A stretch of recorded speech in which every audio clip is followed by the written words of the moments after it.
I'm here to review one of Topo's latest shoes, the Phantom 4. If you're looking for a great daily runner that has a little bit of cushion and one that you can also use for walking or standing in all day, this might be the shoe for you. Let's check it out.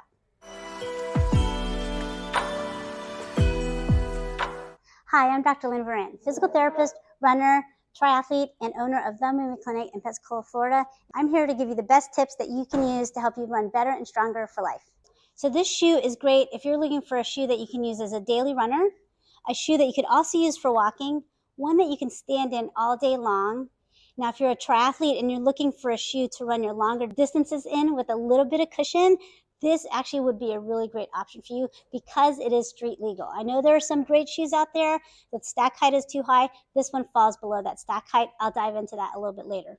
Now, who is this not a good shoe for? It's not a great shoe if you're looking for one that you could do some speed work in. I also feel like it would not be a great shoe. I know a lot of times people will use a regular road shoe on the trail. However, because of this higher stack height, I don't think this would be a great one. It would just put you a little too high and not give you a good feel for the ground. So again, that's not very many people. So if you're looking for an everyday shoe, I would consider this Phantom 4 with Topo a great option for you. So let's talk about the basics and the feel of the shoe. So first of all, it's a 5mm drop shoe, which just means from the heel to the forefoot, it's a 5mm drop. So from 35 to 30. So it's fairly low on the scale of other drops for most shoes. It is fairly lightweight. Actually, when I compare it to a variety of other shoes, it is probably 0.1 heavier than the next lightest shoe. So on the scale of like 10 ounces to 7.6 ounces, this is really light, and I think that contributes to how it feels nice and soft when you land, yet gives you that responsiveness when you push off. So that's the biggest surprise that I had when I first tried on this shoe. Most importantly, it is also a neutral shoe. So it's not going to push you outward with a shoe that's for somebody that tends to overpronate, but it also is not going to force you inward. One of the key things with Topo is they tend to have a pretty solid arch support. My concern is always that it tends to be a little bit aggressive for me. However, I found that in the feel of this shoe, it feels like there's a little bit of support under my arch, but not so much that it's pushing me inside or out. And then when I land, I don't feel it either. So I thought that was a really great feel for this shoe. It has a wider toe box. That's one of the keys with Topo's shoe. But what I love about the shoe is that there's a nice snug fit in the midfoot and in the heel. So right now I'm standing here, I'm wearing the shoe. It feels soft enough that I feel like I can stand and work all day in the shoe.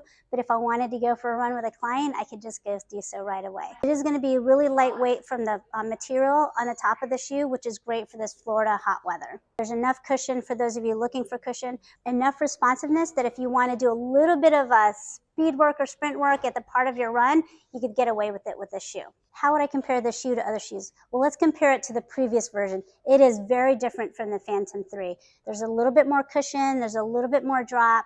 So you may or may not like the shoe. The key is to try it and see if it fits for what your running style is. Now, if you wore the Atmos, which is the higher max cushion shoe that Topo also makes, this would be a good shoe to have as another type of shoe to run in. It did say it wouldn't be for speed work, but if you run in a shoe that's already a little heavier and already has more cushion, this would be a good transition so it's not so severe what you're already running in.